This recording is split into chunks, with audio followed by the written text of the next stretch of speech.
concerned about the future. You know, many people say this crisis is over, happy days are here again and all this. Yet, how many people think that we're going back to normal, that things will be fine again? How many think that things could get much worse for many people? How many people think there could be a major disaster up ahead? Yeah. So the question here is this, you know, is how do you prepare for it and all this? So we'll leave it to the angel of death, Mike Maloney here. As far as, you know, because gold and silver are kind of indicative of the concerns in the marketplace, you know, the distrust of fiat money, you know, printed money. But that's why gold and silver is kind of the canary in the mine, but they're also the bellwether of emotions, right? Absolutely. And, you know, I'm preparing by getting fully diversified. I buy both gold and silver. I also started a business. I sell gold and silver. Yeah. And then I wrote the best-selling book on gold and silver, Rich Dad's Guide to Investing in Gold and Silver. So when the economy crashes and as we predict, the crowds come rushing in to buy gold and silver, will you be happy or sad? I will be celebrating. In every tragedy, there's an opportunity. Right. That's right. And now is the time to try and find what the opportunities are and seize them. Now is the time to figure out what is going on in the planet and look at why this decade is going to be completely unlike anything that we've ever experienced. Oh, this history. Yeah. World history is changing. Right? Yes, very rapidly. But this has happened before in history, right? But never on a global scale. Yeah, small scale. It's never been global. It's never been global like this. Yeah. So this is going to magnify it 1,000 times. So it's history repeating times 1,000. Yeah. There's two possible extreme or financial concerns. We can either go into a depression, or we go to hyperinflation, which is also a depression. Hyperinflation. Right. The same as yeah. But we could also go to war, which is one way to solve. People think we solve the problem. But also, what's happening is, you know, in Phoenix, Arizona, here they just announced that. They're laying off policemen because the states don't have any more money. At the same time, they're cutting off unemployment benefits. Now, let's add 1 + 1 together. What does that spell? Crime. Buy a gun. You know, I mean, you gotta remember this. Remember this. The police cannot prevent a crime.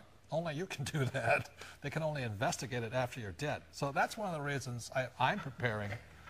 Is, you know, I'm still a Marine in my brain. I like guns, and the way I'm preparing for it is if I'm prepared for the worst, there's a good chance it won't happen. That's just really my philosophy, as sick as it may sound to some people. So come to my house, and I'm armed and dangerous, and I'll welcome you. I don't see it, but it's not sick to prepare for the worst. Yeah. I mean, preparing for the worst, people think we're very negative, you know, and we're very pessimistic. Well, we're kind of pessimistic, saying we do think it's going to get worse, but we don't know for sure at this point. But by preparing for the worst, if it happens, we're prepared. If it doesn't happen, we're smarter.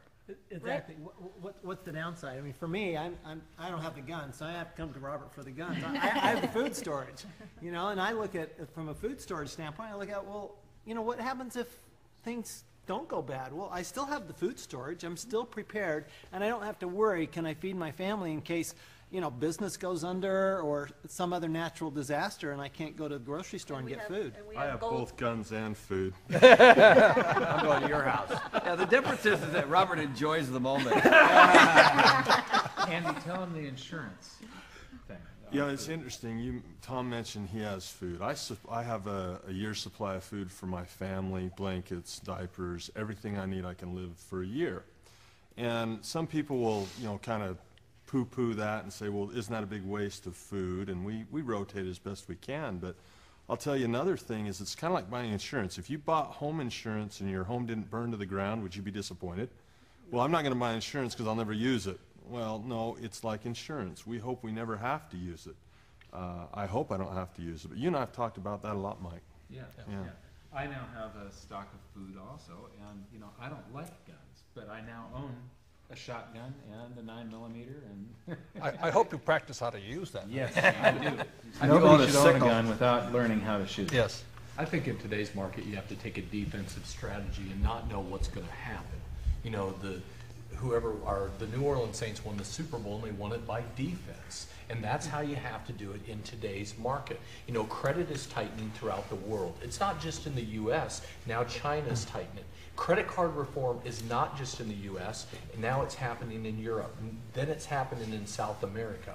So those are things that we have to be prepared for. With the credit tightening around the world, that means it's going to take a long period of time for us to come out of the recession, and maybe we're in a depression. Right. Kim and I personally we have food, we have water, we have guns. We have gold and silver. Gold and silver and cash, because we don't know which way it's going to go. The point here is this, you know, a few years ago, the whole credit card system nearly shut down. Mm-hmm. And when that shuts down, the credit card system shuts down, the world shuts down.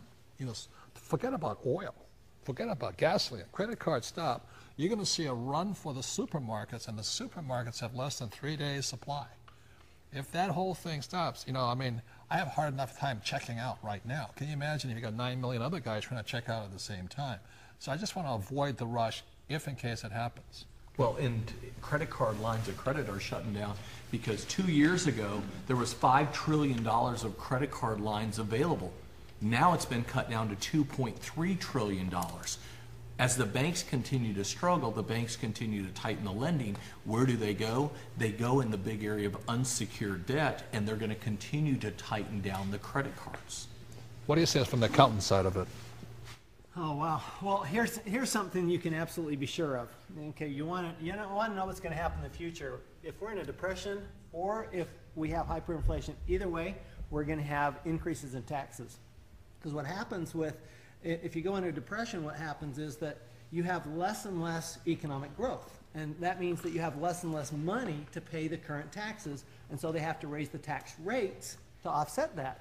On the other hand, the way all countries are structured in their tax systems, if your income goes up, which it does in a hyperinflation standpoint, your actual income goes up high, you get into a higher tax bracket within your country. So either way, what I know for sure is that your tax rate is going up in a depression or in the inflation period. Back to Robert's comment about the police officers. I mean, they're laying off police officers because they don't have enough money. Hence, they got to raise taxes to offset those And they incomes. are raising taxes now. They've just put a new food tax at the grocery stores. You're now going to get taxed on food because they want to keep a few more police officers working. But you know So what that is pays for happening. those, the police and fire is real estate tax. Right, and real estate taxes will have to go up on homeowners. Right. So much for your house being an asset. When the bank owns real estate, they don't pay the tax. Is that right? That's right. That's right. That's right.